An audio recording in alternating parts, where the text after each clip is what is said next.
اللهم أسعد أمي كما أسعدتني كبيرا. اللهم وتقبل من أمي أعمالها صغيرها وكبيرها.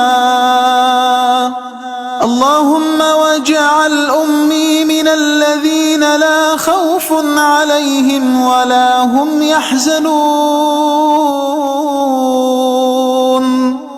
اللهم وأكرمها بالفردوس الأعلى من الجنة يا كريم. اللهم ارفع درجتها بالجنة عن كل ثانية قضتها في تربيتي وسهرت على راحتي وتحملت لأجلي.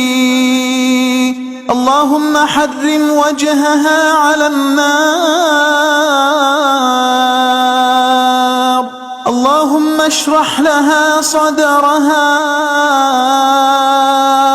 ويسر لها أمرها وفرج لها كربها وأطل لي في عمرها يا رب العالمين.